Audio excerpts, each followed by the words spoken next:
La parole de Dieu, la pierre la plus solide qui soit. La parole de Dieu est souvent comparée à une pierre solide dans la Bible, car elle symbolise la stabilité et la confiance. Dans Matthieu 7, verset 24, Jésus enseigne que construire sur le roc de sa parole signifie écouter et mettre en pratique ses paroles, ses commandements, ce qui nous garantit une fondation solide pour faire naviguer la barque de notre propre existence, malgré les tempêtes, les déchaînements des éléments physiques et spirituels contre nous. Notre barque, qui a comme gouvernail la parole de Dieu, nous assure de la stabilité et de la fiabilité, de l'assurance dans le parcours de notre vie sur la terre. Quelle est la différence entre une maison bâtie sur le roc et une maison bâtie sur le sable? La différence réside dans le fait que le roc reflète la solidité, l'inébranlabilité, l'assurance. Une maison bâtie sur le roc représente la stabilité dans nos pensées, dans nos actions, dans notre sagesse, la stabilité dans notre obéissance à la parole de Dieu, la stabilité pour manifester l'amour, la compassion, la stabilité dans la foi.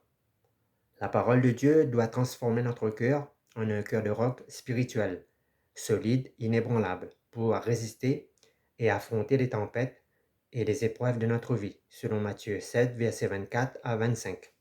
En revanche, une maison bâtie sur le sable symbolise la fragilité et l'éphémère, car cette maison, c'est-à-dire notre propre vie, s'effondre facilement face au même défi de Matthieu 7, versets 26 à 27.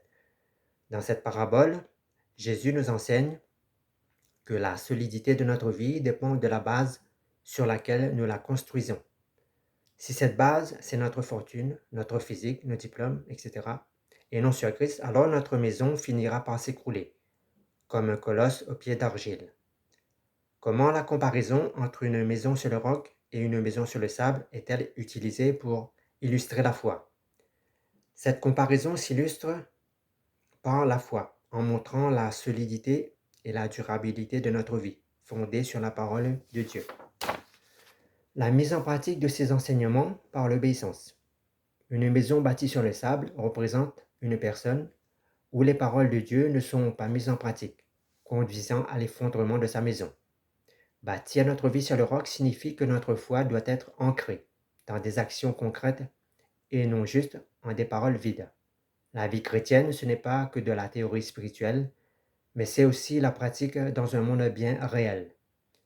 Quelle est la signification de la maison bâtie sur le sable dans la parabole de Jésus?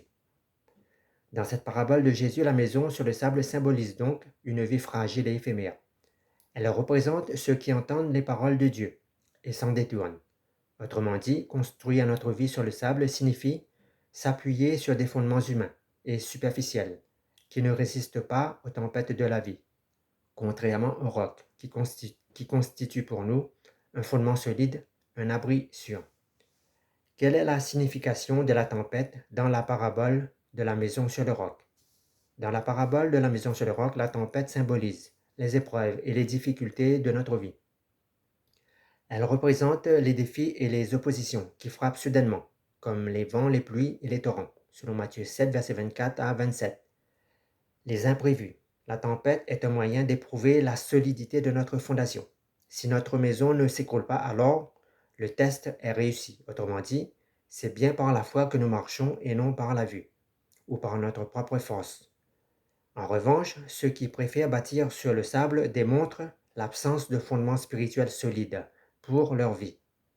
Le vent et la pluie ne sont pas seulement des phénomènes naturels, mais aussi des métaphores, des tempêtes spirituelles et émotionnelles que l'on peut affronter.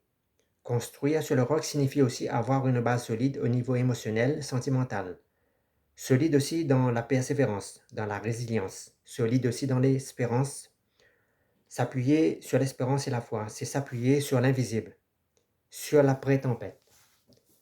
La foi et l'espérance sont des ancres solides et sûres, que même les maladies, la mort ne peuvent briser.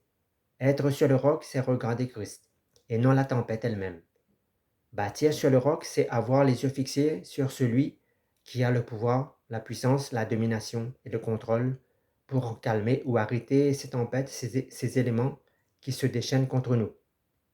Christ en nous, c'est l'espérance, c'est l'assurance. par la foi et l'obéissance que nous sommes bâtis sur le véritable roc. Dans la Bible, le vent est aussi utilisé avec diverses significations, dans plusieurs paraboles et récits. Le vent symbolise souvent la puissance et la souveraineté de Dieu, comme dans l'histoire de Jésus calmant la tempête, selon Marc 4, versets 35 à 41. Le vent peut également représenter le jugement de Dieu, ou la rapidité de ses actions, comme chez le prophète Jérémie, selon Jérémie 4, versets 11 à 12. De plus, le vent est comparé aussi à l'Esprit de Dieu, soulignant son caractère imprévisible et vivifiant, selon Jean 3, verset 8. Le vent symbolise aussi la fragilité de la vie humaine et la vanité des poursuites mondaines, selon Ecclésiaste 1, verset 14.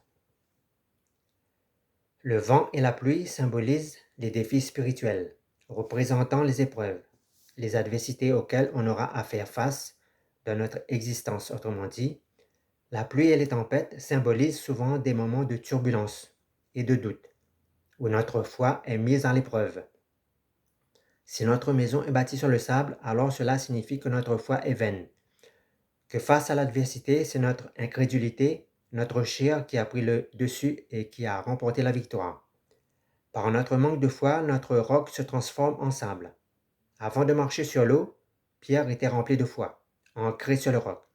Mais dès qu'il avait commencé à marcher sur l'eau, en regardant les éléments, au lieu de regarder Jésus, alors le roc de sa foi avait commencé à se transformer en sable, c'est-à-dire qu'il commençait à s'enfoncer dans l'eau. Homme peu de foi, dit Jésus. Cela signifie que si notre foi n'est pas ferme, alors notre foi peut se transformer en sable. Autrement dit, transformer notre foi en sable signifie qu'on remplace notre foi par de l'incrédulité, et cela nous conduit à l'effondrement de notre maison, c'est-à-dire de notre vie. Quelle est la relation entre la pluie et la résurrection dans les Écritures? Dans les Saintes Écritures, la pluie et la résurrection sont liées à travers divers thèmes symboliques. La pluie est souvent associée à la bénédiction de Dieu et à la résurrection. En Israël, les premières pluies sont une image de résurrection, car elles font revivre le désert aride. De plus, avec le roc, la pluie est comparée à la parole de Dieu, qui a le pouvoir de faire germer et de donner la vie, selon Ésaïe 55, verset 10. La pluie bénéficie à tous, justes et injustes. La pluie nourrit et régénère notre âme, selon Deutéronome 32, verset 2. La pluie représente également l'action de Dieu, qui peut apporter la vie ou le jugement, selon sa volonté. Selon Job 36, versets 27 à 28, et Acte 14, verset 17. La pluie est souvent liée à l'Esprit de Dieu. Et l'importance de l'Esprit de Dieu dans notre vie souligne la nécessité de la présence divine pour que la parole de Dieu porte du fruit en nous. Selon Acte 2, verset 1 à 4 et Romains 5, verset 5. Dans la Bible, la pluie illustre souvent la bénédiction de Dieu. Elle symbolise l'abondance et la vie spirituelle. Elle représente la faveur et la générosité de Dieu qui nourrit notre âme, comme la pluie nourrit le sol. Les pluies sont des bénédictions qui viennent à point nommé pour soutenir la vie et la moisson, impliquant et conditionnées par l'obéissance, selon Deutéronome 28, verset 12, et Zacharie 14, verset 17. La pluie apporte la vie et la croissance spirituelle. La pluie représente aussi l'accomplissement des promesses de Dieu, apportant la vie et la fertilité à un peuple ou à une terre stérile, selon Joël 2, verset 23. Les récits bibliques, comme celui d'Élie, attendant la pluie après une sécheresse, montrent comment la pluie peut être une promesse divine qui se réalise après une période d'attente, de sécheresse, d'épreuves, de difficultés, par et à cause de la foi, de notre foi en Jésus-Christ, selon 1 Roi, verset 17 à 18. La pluie est aussi synonyme de préparation spirituelle, où notre cœur doit être prêt à recevoir les bénédictions, la grâce de Dieu.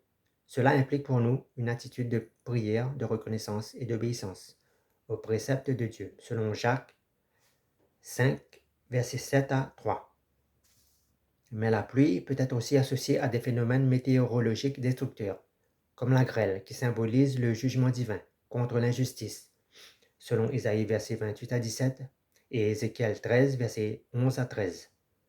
Dans certains contextes, la pluie est aussi utilisée pour purifier et corriger, soulignant ainsi l'importance de la justice et de la droiture, selon Isaïe verset 28 à 17. Comment la pluie est-elle utilisée pour illustrer le jugement de Dieu? Cela est illustré de plusieurs manières dans la Bible. Premièrement, dans 1 Samuel 12, la pluie est un signe de jugement, envoyé par Dieu pour rappeler aux Israélites leurs erreurs de réclamer un roi. Cela se produit à une époque où il ne pleut normalement pas. Cela traduit en fait la puissance de Dieu. Deuxièmement, la pluie est associée à des phénomènes destructeurs, selon Exode 9, versets 13 à 35 et Josué 10, verset 11. Troisièmement, la pluie représente la capacité de Dieu à contrôler la nature et à intervenir dans les affaires humaines, soulignant ainsi son autorité et sa justice, selon Job 38, versets 22 à 23. Dans les visions de l'Apocalypse, la pluie est souvent associée à des phénomènes catastrophiques et symbolise le jugement divin. Exemple, une pluie de grêle, de feu, de sang accompagne ces événements, qui représentent la colère et la puissance de Dieu, selon Apocalypse versets 8 à 7 et Apocalypse 16, verset 21. Ces pluies sont des signes des fléaux qui frappent la terre.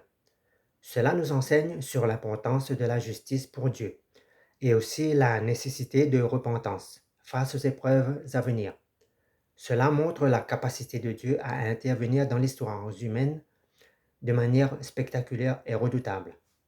Dans l'Ancien Testament, l'absence de pluie est un signe de jugement. Par exemple, la sécheresse est utilisée comme châtiment pour l'idolâtrie, tandis que la pluie revient après le repentir, selon 1 Roi 17, verset 18 et Osée 2, verset 4 à 15.